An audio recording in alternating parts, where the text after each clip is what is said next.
Welcome, everybody, back to another edition of Pillar to Post on the 97.3 ESPN YouTube channel. Mike Gill, Tom Morgan. After a couple of weeks off, we've had a ton of things that have happened, but, you know, summertime, vacations, and, well, here we are. We're not lazy. We're geniuses. And we're time sensitive, and we wanted to give the best all to you. In this episode, particularly, a Pillar to Post. Yeah, and there's so much going on. If you haven't been really paying attention, it's funny, I was golfing the other day, and a guy asked me, hey, what happened to Pillar to Post? I said, well, you know, life is busy, and people take vacation time. But, hey, we're back, and, man, there's so much to get into. We got, you know, this Brock Lesnar throwing car doors, hitting kids. Awesome. And hitting kids, and a freaking axe, and he's, like, going to town on it. It's, like, I'll tell you, perfect for Chicago, too, right? It's funny because if you saw, he took that axe, and he must have hit a part of that door that must have been, like, a steel rod. Oh, right. And it didn't move, and he just, like, completely was like, okay, I'll just hit this door someplace else. I know, right? It's good to see Brock back on TV pretty regularly. And then when he was taking that door, just took it right off the car and threw it. Just imagine how much that weighs. I mean, he's unbelievable, and he's a show in itself. That being said, I think Rollins is doing an unbelievable job as like the weasel heel. Sure. You know, so these guys are going to you know, go at it in the next page. By the way, did you see the Beast in the East? Did you watch that? No, yeah, I watched the network. Well, no, I did watch some of it later on. You know, and I did, yeah. And even if I had the network, I mean, I wouldn't be able to watch it that time, anyways. But yeah, I mean, solid stuff. Of course, Brock Lesnar just kind of squashed Kofi Kingston, you know. And then the whole New Day. You know, how the life of Brock Lesnar, they said, okay, we need you to go all the way out to Tokyo just to destroy somebody and then fly back. Well, you figure he had to get a warm-up match for Rollins, so they picked an opponent that was kind of Rollins-esque. Yeah. So that he can, you know, get back in some ring shape. He hadn't wrestled in a while. Yeah, right. So I would assume that's why they picked Kofi Kingston. Mm-hmm. And then, you know, I thought the match placement was a little weird. You saw Finn Balor beat Kevin Owens to get the NXT Championship. I thought that might have been the, you know,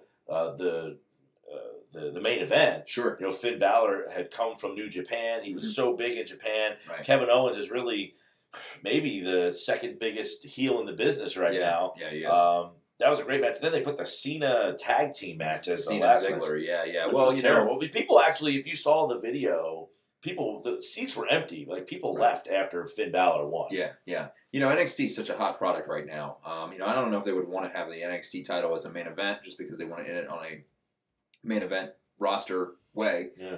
But, I mean, clearly the highlight of the entire event was that NXT title. Well, and I thought, too, I mean, the Neville Jericho match. Yeah. I mean, Jericho, they pulled him out of, I mean, he's been doing some live events, but Neville, the young, like, you know, new sensation. And here's Jericho, who's like in his 40s, and he's keeping up with them. He's going move for move. Yeah, well, you can thank DDP Yoga for that, you know. But, you know, here's the thing. Jericho and Neville, which was a great match. And I personally I'm a huge Chris Jericho fan.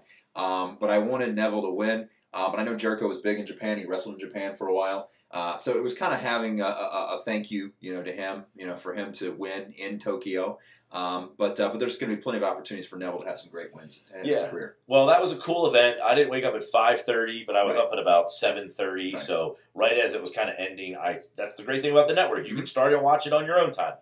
So I watched it, you know, about 7:30 in the morning, and now we're going into what's the next pay-per-view? We got Battleground coming up. Yeah. We've got Brock Lesnar and Seth Rollins. But they're not really pay-per-views. Not really pay-per-views anywhere. Yeah, Battleground's coming up this weekend, and it should be very interesting what's going to go down. Now we've got that Cena versus Kevin Owens for the United States Championship. I really thought Cesaro was going to come away with that win. That was a great match. By the way, think about this, Tom. Raw gave Cena and Cesaro a half an hour. You don't see that anymore in the WWE. Never. They gave them a half an hour to put that match on. And I think Cena, for the people who don't like him or whatever, his character's stale, he's been putting on some great matches. This U.S. title Open Challenge has really invigorated his character and his career. And it's no longer like the 5 moves of doom with him anymore. He's, you know, expanding the repertoire. He's having a great year, and his matches, he's still the one guy that you feel like a main event atmosphere when he's out there. Well, you really do, and I think part of the reason that people boo him so much is that, again, it's the Fruity Pebble colors, it's the kids love him, it's not the Attitude Era, it's not the TV-14. He is the face of PG rated WWE. Yeah. But at the end of the day, still a great wrestler, still puts on a great show, and still puts on wrestlers like Cesaro and Kevin Owens way over. And Cesaro, he didn't even need to be over. I mean, he was excellent, in that match. I mean, phenomenal. Yeah. And I would like to see more of him as a singles wrestler now that maybe this was the springboard for him to be a part of something. Maybe he gets into the Intercontinental match. I think a Cesaro Ryback match would be pretty cool to watch. The big strong guy, against the very way better than Big Show and The Miz. Way better. The Miz, by the way, he ruined that whole match the other night. Shut your mouth, get off the mic, stay to tough talk, and do all that. We'll get into the tough enough stuff in just a minute. But what are you thinking about this Reigns Bray Wyatt? It's kind of like they got Bray Wyatt is like in the head of Reigns, and he just keeps appearing in all these things, and it's like. I like the way they're kind of using Bray. I haven't loved the way they've used his character since he's been up here, but I think they're using him in a very more mysterious way this time, and it seems like it's getting into Reigns' head. Yeah. But I'm wondering, does everything kind of points to Bray having the upper hand here, but do you think that Reigns loses at Battleground? I don't think so. No, I don't think so at all, because you don't see Bray wrestling anybody right now. And what does Bray gain? He seems like the Undertaker, where Undertaker wasn't like a multi-time, 18-time champion. Right. Like, he doesn't gain anything by having a championship on his waist. Well, no, but and not that Reigns is a champion now, but if he beats Reigns, you would think his next goal would be to go after the champion. Would be after the champion, yeah. Well, you don't see Reigns wrestling anybody right now. So, I mean, not Reigns. Excuse me. You don't see Bray Wyatt wrestling anybody right now. So there's a reason behind that. Maybe it is nursing an injury in all seriousness, but I don't think so. But I mean, it is that mystery sense behind it. I don't think they're going to take him to Battleground and keep him as this mystery character and not wrestle, only to lose this weekend against Roman Reigns. I don't see it happening. It's interesting because you would think Reigns, I'm thinking about Reigns in terms of getting somehow in the Lesnar-Rollins match. Mm-hmm. I don't see Rollins beating Reigns clean. Right. If he is to win the match, it's got to be with some kind of outside interference, you would think. And could Reigns be this, could Bray Wyatt be in Reigns' head so much that he turns and he kind of comes like this, some sort of heel or something? Yeah, that comes in and helps Rollins, take out Brock Lesnar. Could we see Lesnar, Rollins, and... It sets up a triple threat with those guys at SummerSlam to get back for WrestleMania and Reigns interfering on the Battleground match. Oh, and quite frankly, I think Reigns would be a much better heel than a face anyways. I mean, you've already got the crowd booing him. Not as much as they used to, at Royal Rumble especially. Yeah. But, his mic skills as a face aren't great. Him as a heel, he doesn't have to say anything. Let someone else do the talking. Hell, what if you had Paul Heyman go with Roman Reigns? Well, Heyman's been kind of cutting some face-type promos. Well, he has. But I'm saying my point is that, there's got to be something that's going to go down eventually. Well, this is where the storyline psychology really enters in, because you have SummerSlam coming up. Right. And here's a smaller pay-per-view, but you have Brock Lesnar a part of it, plus Rollins, who has now been, one of the best heels in the business for about a year. Sure. So, and he's been the Weasley heel. He hasn't been the strong heel. He's been kind of the, always outside interference. Right, but it's exactly the way Triple H was in the mid-2000s. He could still wrestle, but he still had his people. You look back in the history of the WWE on the best heels, Hogan was a great heel. Hogan was a great heel. Why was Hogan? Because he had that Weasley, you had to fight everybody else just to get to Hogan. Right. Right? So everybody else, even though Rollins doesn't have a whole lot to get through, we're talking about Jamie Noble, Joey Mercury here, Kane every now and then. Seth Rollins is playing a great Weasel character. And I think that's why he is developing into probably one of the greatest heels right now. And I hope that he does carry the title into SummerSlam, and we do see, maybe a triple threat. That would be great. I think that'd be great. I don't think that we should see a Lesnar Rollins too, I think we should see a triple threat at SummerSlam. We really, you're closing out a story that started at WrestleMania, or even technically even started before WrestleMania when Reigns won the Royal Rumble, if you include him.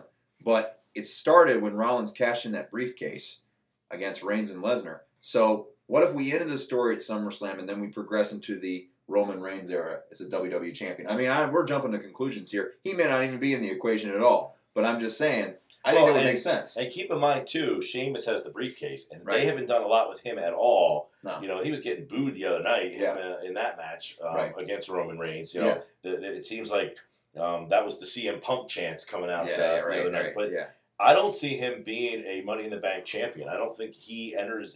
I just don't see where he would enter into this. Is he just going to hold on to that brief? I think, going to draw it out with him too. I mean, so keep that in mind too. Sure. They haven't done much with him with that briefcase at all. They haven't, but little numbers here for you. Sheamus won his 200th on TV win. Wow. And that actually, it's over guys like Randy Orton and John Cena. Cena's won, I think, like 188. I think it was Randy Orton's won like 195. So Sheamus, believe it or not, his 200th TV win, and that was against Roman Reigns this past Monday night on Raw. But regardless, I think Sheamus is going to carry this briefcase. It is almost considered a title now. It's almost like you don't want to cash in. Rollins elevated it. Right, Rollins elevated it. And it'll be interesting to see what he does. But I think they're going to keep him away from it for right now.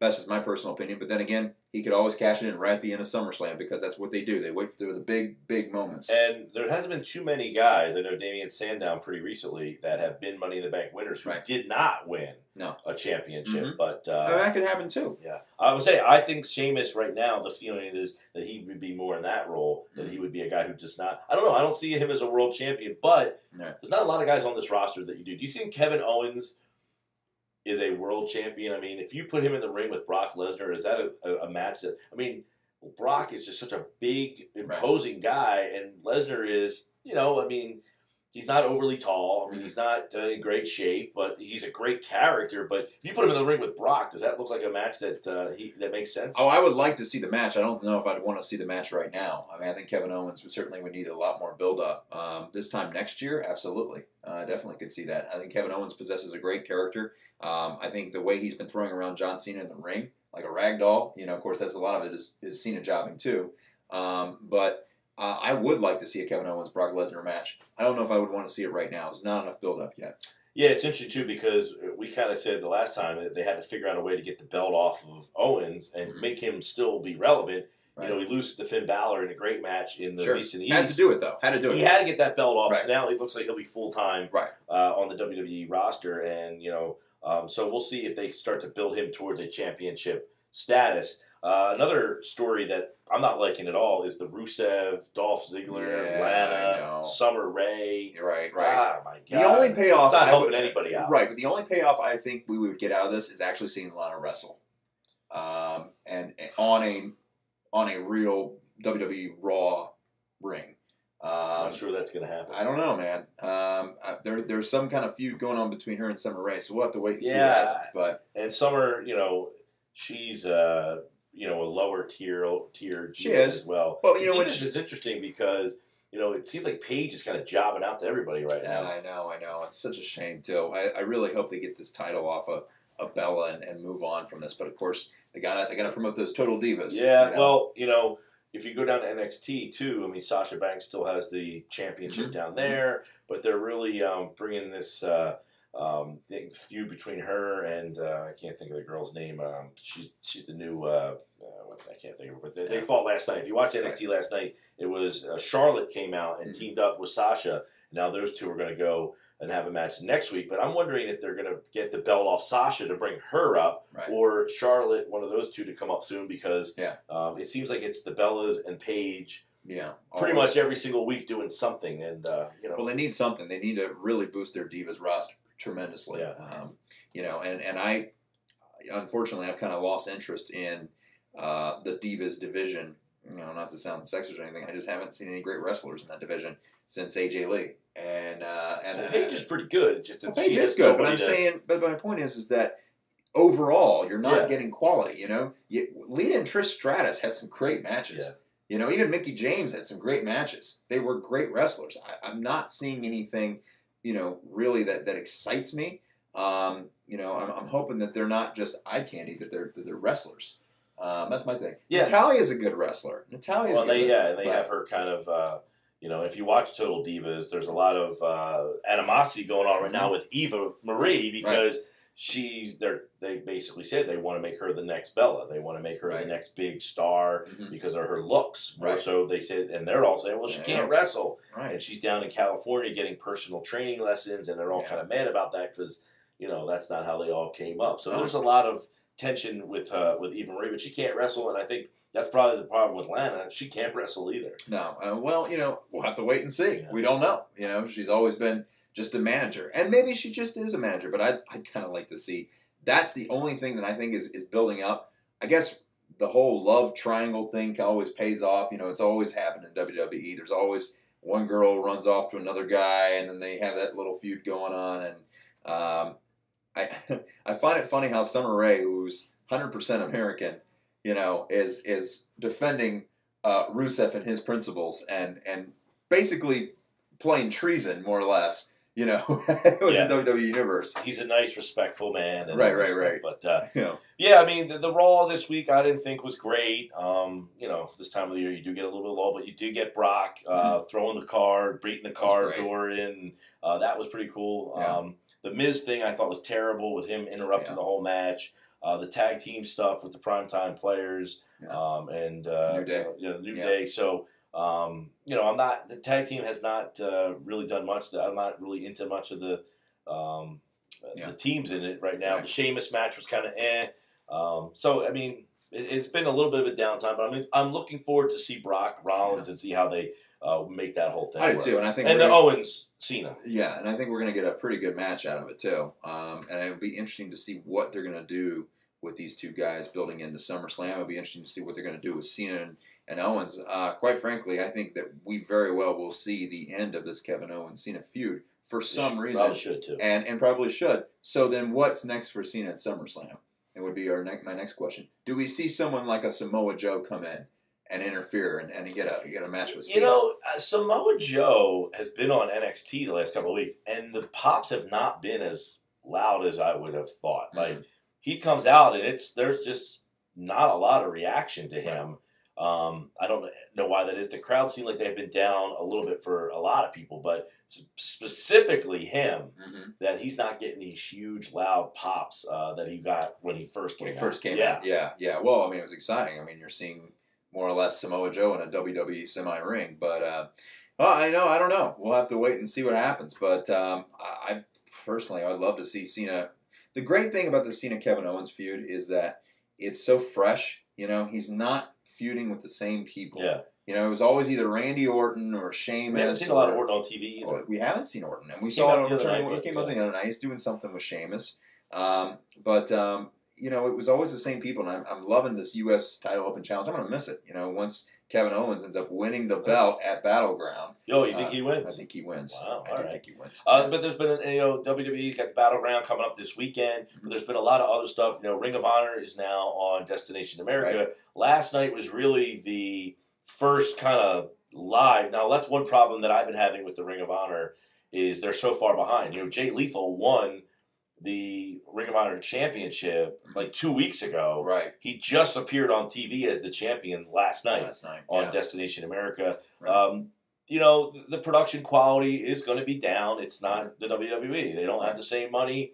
But I'm anticipating that it gets better. The matches are outstanding. The work is great. Mm-hmm. The storylines and all that stuff have been Right. But that's expected because the Ring of Honor is mostly wrestling than it is. Yeah, but now that they're on TV, right. Maybe they'll spruce it up. They're going to put more in there. I'll tell you what, though. Maria Kanellis is unbelievable. She is ridiculous. And they got... but that's another thing. Yeah. They came out last night as the IWGP Tag Team Champions, which they lost last week. So they're on TV as the champions, but you know that they lost the week before because they're behind in their production. NXT was able to, script all that out because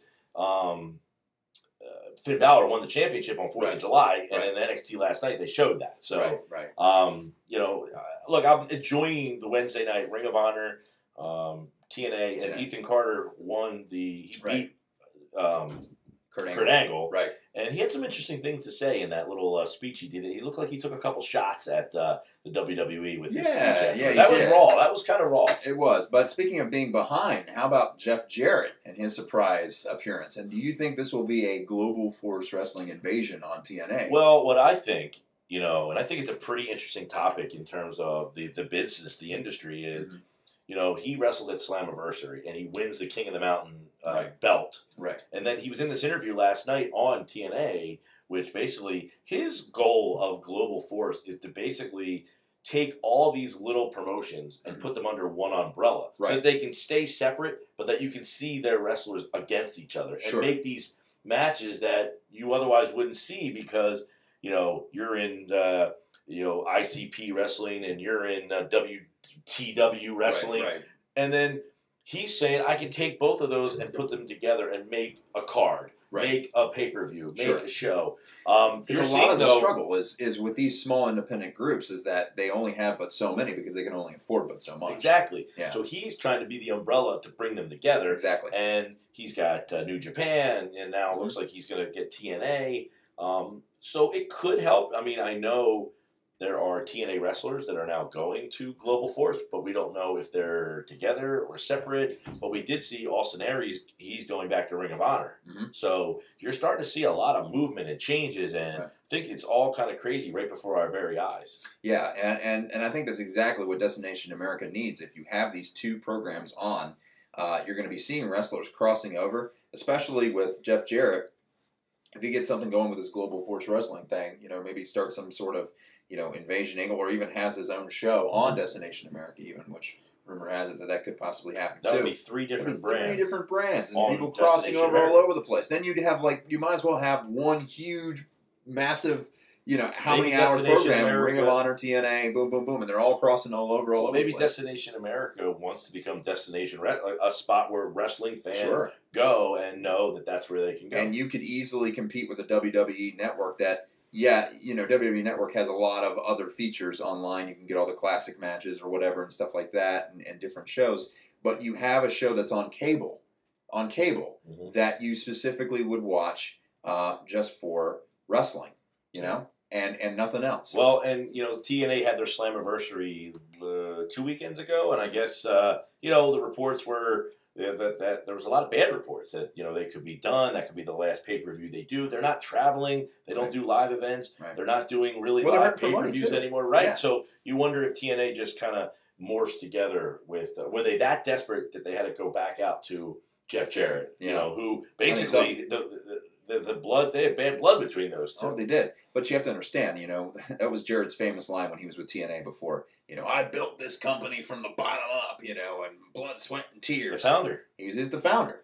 And then when the founder leaves, what happens? The founder had some problem, some economic problems, I believe, and that's why they had to bring in Dixie Carter because they needed her money. Right. But I guess Jarrett was hoping that she would be more of a financial backer, and she became more of an overseer, a storyline. I mean, she started to get involved with some decisions, and that kind of pushed him out. And that made things very. And listen, I've talked to a lot of wrestling promoters that have done business with Dixie Carter in the past. Of the small wrestling events or whatever, and they all say the same thing. It's like Dixie just doesn't understand wrestling. Yeah. Great businesswoman doesn't understand wrestling. Well, and so we'll have to wait and see. But I think the combination of Jeff Jarrett and Dixie Carter, if they could all balance it out, man, we're going to have a good product on our hands. Right, and then, so Monday Night Raw, Tuesday Night Tough Enough. The ratings have been Right. The show, to me, is too drama reality-based. The ratings have been not great. I don't think it's a great product, and I don't like the way that they're picking people and eliminating people. I thought the girl this week should not have been eliminated. There's far worse participants than her. I don't know. The show's been a little too reality, like real worldish to me. Right. Well, here's my problem with Tough Enough. First of all, they only give you a few hours to vote. Right? Is it only but so much time? I don't even know that. I don't even. That's maybe it's shorter than that. Originally, I remember it being like a week-long thing where you could vote online. Right? The 3 judges, Daniel Bryan, Hulk Hogan, and Paige, they Yeah. pick their bottom 3. Right. And within the time that they get picked to the end of the show, that's where you're voting. That's what happens. Okay. So within like a commercial break, they come back and they you're come back gone. and you're gone. Yeah. Right. Okay. So literally a few minutes then, not a few hours. Okay. So you have that. Chris Jericho, again, one of my favorite wrestlers. Chris Jericho is more like a game show host. When you had Stone Cold Steve Austin, the last time they did Tough Enough, it had some sort of different energy to it. That's why he's so good at the Broken Skull Challenge on CMT. Yeah. Because he's got that tough, whatever feeling to it. I think Billy Gunn does a good job with the challenges and stuff, Sure. but they're not featured enough. But they're not exactly, and so Jericho's more like a Ryan Seacrest. Miz, you're right. You're right. And the Miz on Tough Talk afterwards on the network, if you go, he is awful. I mean, I don't know. It's too reality show based for me. And another problem I have with those shows is a lot of times they don't get it right. Like the guys who get eliminated first, a lot of times you actually see them, and the people that win, whatever happened to these people. So the credibility of the show is just too hokey for me. You brought up a really good point about credibility. That's the key word there. What are the chances of the winner of Tough Enough actually? The idea of winning Tough Enough is you get a WWE contract, right? But in the last couple of people who have won Tough Enough, they've released them before they even put them on TV. Yeah, last year they had Tough Enough was 2011, right? And that guy never made. He's the guy who got slapped in the face by McMahon in the middle of the ring. Exactly, and then he was gone. Yeah. And then Candice, of course, she had an argument with Stone Cold over who's her favorite wrestler of all time. She said Alicia Fox, and he eliminated her ass. And then she ends up making it. So that just because you don't win doesn't mean you're not going to get a contract. Kind of like an American Idol. Mm-hmm. But at the same time, there needs to be some sort of integrity here where if you win Tough Enough, then you get a spot. So let's say you get a spot at NXT, and if it doesn't pan out, you go. We never saw any of these guys after they won. So it's what's the point, I agree. No, and I don't see... The one guy, Patrick, is the one guy who seems like he has a passion for it. They asked him, how many of you guys up here watched The Beast in the East at 5:30 in the morning? He was the only guy who raised his hand. Yeah. And they were like, then he's the guy who should get the contract. None of you other guys felt that it was necessary. Man. So I haven't... I'm watching it.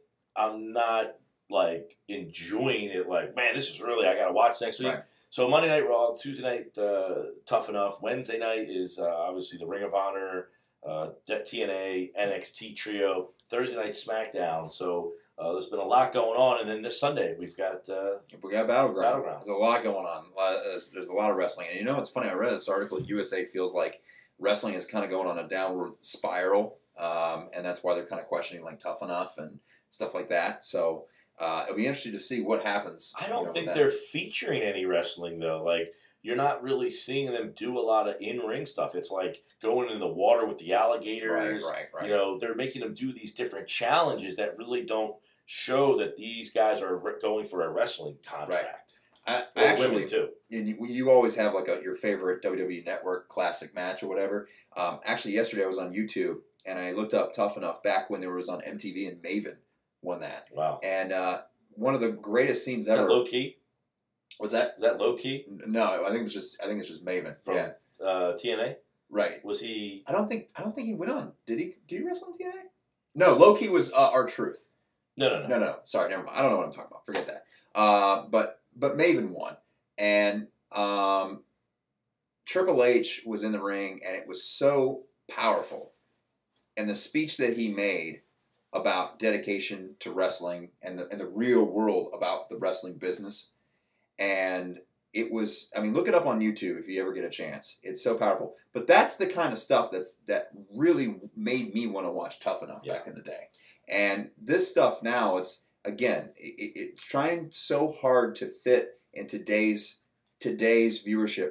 Wrestling fans are wrestling fans. Did you see the thing that leaked the other day about the announcers and what they can't say. You can't say granddaddy of them all with WrestleMania. That's Can't all I say hear in pro my wrestling. head when I see WrestleMania. Can't say pro granddaddy wrestling. of them all. You know, I mean, that's all I hear. You Can't know, say pro wrestling. You can't say wrestler. They're all superstars. it's just so strict. Like what's great about the Attitude Era is people. Well, they said add saying more granddaddy of them all makes it sound like it's old. Sounds like it's old. I mean, I understand that, but I mean, my point is that everything is just so tight with this PG era, and they're trying so hard to make it such a reality show because that's what's hot.